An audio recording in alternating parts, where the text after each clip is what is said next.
दोस्तों हम रोजाना मरीख यानी कि मार्स के बारे में कुछ न कुछ सुनते रहते हैं और एक ही सवाल हमारे दिमाग में होता है कि क्या इंसान मार्स पर रह सकते हैं? अगर हाँ तो अभी तक कोई इंसान गया क्यों नहीं? इस जैसे और भी कई सवालात होते हैं हमारे दिमाग में मार्स के बारे में, लेकिन हम जान नहीं पाते कि अगर आज तक रोबोट्स मार्स पर जा चुके हैं तो फिर इंसान क्यों नहीं? क्योंकि अगर नासा अपने रोबोट्स मार्स तक भेज सकती है तो किसी इंसान को भेजना इनके लिए जरा भी मुश्किल नहीं। फिर ये किसी इंसान को क्यों नहीं भेज रही? क्या हमें ऐसे ख्वाब दिखाकर हमसे झूठ तो नहीं बोला जा रहा? जानते हैं इन सब सवालात के जवाबात इस वीडियो में। दोस्तों ये मुमकिन है, बहुत से साइंसदान सियारों के दरमियान मुमासलत की वजह से मार्स और जमीन को जुड़वा समझते हैं, लेकिन ये मुकम्मल तौर पर एक जैसे नहीं है। इससे पहले कि इंसान मार्स पर जाने का इरादा करे, इसके लिए कुछ चैलेंजों पर काबू पाने की जरूरत होगी। हमें बहुत सी चीजों पर गौर करने की जरूरत है, जैसे कि जमीन और मार्स के दरमियान फर्क, मार्स पर एक दिन कितना तवील है, क्या वहाँ की जमीन और आबो हवा इंसान के लिए ठीक है। सबसे पहले ये जानना जरूरी है कि जमीन और मार्स में क्या फर्क है। अगर बात करें इन दोनों में एक जैसी चीजों की, तो जमीन और मार्स दोनों सूरज के गिर्द घूमते हैं, लेकिन दोनों में ये कॉमन होना काफी नहीं एक इंसान के लिए, बल्कि बहुत सी ऐसी चीजों का एक जैसा होना जरूरी है। जमीन का माहौल नाइट्रोजन और ऑक्सीजन पर मुश्तमिल है, जबकि मार्स कार्बन डाइऑक्साइड पर मबनी है। दोनों सियारों में बर्फ के ढक्कन है, बर्फ में मुख्तलिफ अनासिर होते हैं। जमीन पर बर्फ में सिर्फ पानी होता है, जबकि मार्स पर बर्फ, पानी और कार्बन डाइऑक्साइड का मुरक्कब है। मार्स की सतह चट्टान और मिट्टी पर मुश्तमिल है, जबकि जमीन की सतह 70% पानी पर मुश्तमिल है। दो सैटेलाइट्स मार्स की मदार में हैं जो चांद की तरह काम करते हैं, यानी कि फोबोस और डीमोस, जो कि बहुत छोटे हैं, जबकि चांद जमीन के गिर्द चक्कर लगाने वाला वाहिद बड़ा सैटेलाइट है। जमीन पर कुछ मौसम ऐसे हैं जो मौसमों के दरमियान दर्जा हरारत में इंतहाई तब्दीली करते हैं, ताहम ये मार्स पर इंसानों का सामना करने से मुआवजा नहीं करता है। एक चीज जो साइंसदानों को मार्स पर रहने वाले इंसानों के ख्याल की तरफ रागिब करती है वो ये है कि इसका एक्सिस एक जैसा झुकाव रखता है और सूरज के गिर्द चक्कर लगाता है, ताहम ऑर्बिट जमीन से ज्यादा तवील है। क्योंकि मार्स सूरज से दूर है, इसकी मदार में सियारे को 687 दिन लगते हैं जमीन के 365 दिनों के मुकाबले में। इससे मार्स का साल बहुत लंबा होता है, यहाँ तक कि इस वक्त के फर्क के बावजूद मार्स के दिन की लंबाई जमीन के बराबर है।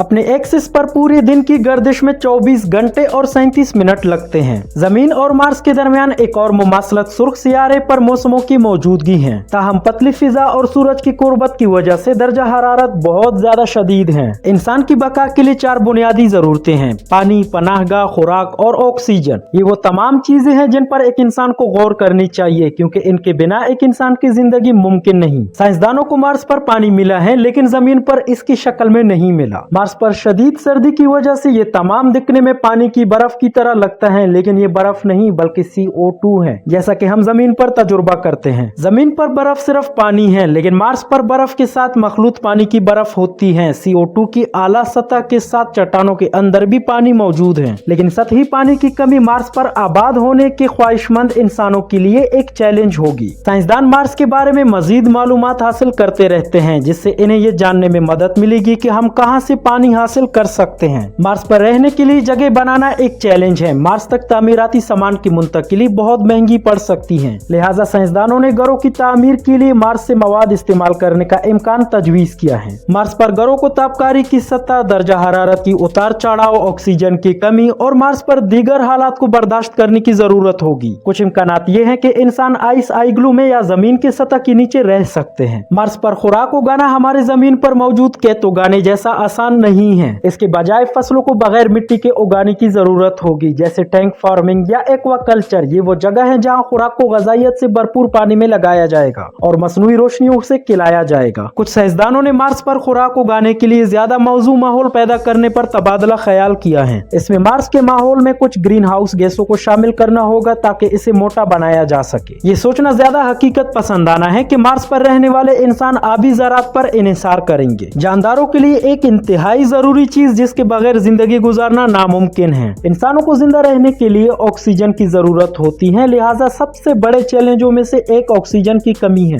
मार्स पर हवा जमीन की निस्बत बहुत कम है। जमीन पर हवा का 21% ऑक्सीजन है, जो इसे इंसानी जिंदगी के लिए बेहतरीन जगह बनाती है, लेकिन मार्स पर ऑक्सीजन हवा का 0.13% हिस्सा बनाती है। ज्यादातर कार्बन डाइऑक्साइड है, जो कि इंसानों के लिए नुकसानदेह है। जिंदगी को बरकरार रखने की जरूरियात के अलावा अगर लोग मार्स पर रहना चाहते हैं तो और भी चैलेंजेस हैं जिनका सामना एक इंसान को होगा। मिसाल के तौर पर मार्स पर रात को दर्जा हरारत बहुत ठंडा हो जाता है, यानी कि 100 डिग्री फ़ारेनहाइट से भी नीचे। मार्स पर मिट्टी के तूफान, तापकारी की आला सतह और जमीन से कम कशिश शकल भी है। लिहाजा इससे पहले कि एक इंसान मार्स पर जाने की कोशिश करे, उसे इन मसाइल को हल करनी चाहिए। इस वीडियो में बस इतना ही। मिलते हैं अपनी अगली वीडियो में, तब तक के लिए अल्लाह हाफिज।